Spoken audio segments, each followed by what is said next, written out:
Hi guys, it's Keith with Life Hacks for Seniors with Keith, and I'm back with you this evening doing an evening recording, which is kind of unusual for me. I do most everything in the daytime, so I hope my lighting turns out.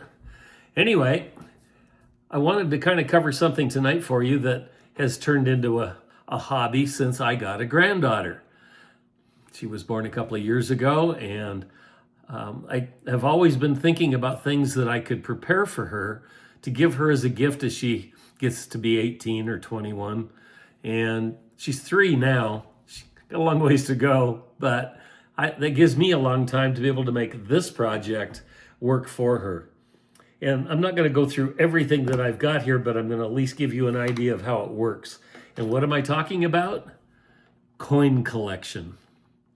We've all got this sitting somewhere in our closets where we come home at night and we used to throw our change into a big jar. In this case, it was a great big white or a clear jar that I throw all of my quarters and nickels and dimes and other stuff that came in there and just out of my pockets. We don't use cash and change like we used to.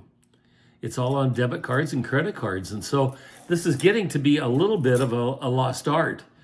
But I have the old-fashioned way of doing this with the books. This is the Lincoln Cent book, and they're categorized by the year. So each of these that I'm going to share with you collects a certain number of years of coins. Here's the Jefferson nickels, which are pretty when they're clean. The silver is gorgeous. Here's the dimes, Roosevelt dimes. Mercury dimes is in another entirely separate book, and I started collecting some of these when I was a little boy. So I've got a lot of the Mercury dimes, which is kind of fun to have. Then there's the Washington quarters, and the quarters have come out in a lot of different collections, as you know. There's the American Women collection.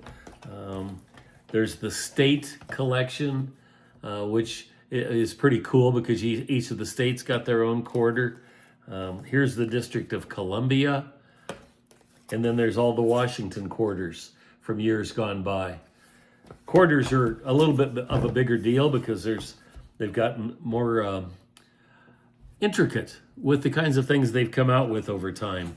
And the last thing is the half dollars. I've got the Kennedy half dollar, the silver dollars, the Sacagawea, and more Kennedy. So, and earlier than that was the Benjamin Franklin half dollar. I've got a few, not many, silver dollars, and I wish I had more, but I don't.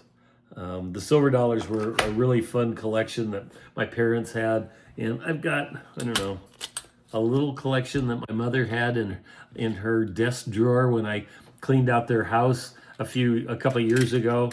Here were some silver dollars that were in there. And so I've got a few, not a lot. Wish I had more. But what I've got is precious, and I will make use of them. So this, to me, is a wonderful hobby for seniors. It's a life hack for seniors to do. Cold winter days, you want to do something for your granddaughter and you'd like to collect something for her that's meaningful. Coin collection. You know, some of you might even be into stamp collecting. I did those as a little boy for a while too, but somewhere in all my moves until I got to now at 78, the stamp collection has disappeared. I don't know what happened to it. It could be in a box somewhere, and I don't know it. All those boxes are in storage from when I sold my parents' house a couple of years ago and I moved everything out. But this can be fun to do. I have to use a magnifying glass. I've got a couple of them because you can't spot the place that the coins were made as easily when they're worn or when my eyesight gets poor. I have to use really good light, and I have to use a magnifying glass to be able to see the coins. You know, but it's fun to just sit here, pull out a coin, look at it, you know, see how it compares with what you've already got, or if it's one you don't have, to put it into your book. And it feels so cool when you find something that you can actually put in the book. And there's some of these books don't have anything in them yet. I haven't been at this that long, and this is what they look like when you open them up. They've just got slots for each of the coins for the year that you're looking for. So it's very simple and easy to do, but there's a lot of coins.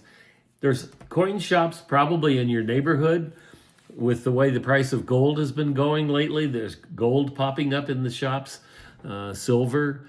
A lot of shops are melting down silver coins because they're more valuable melted down than they are as actual collectibles.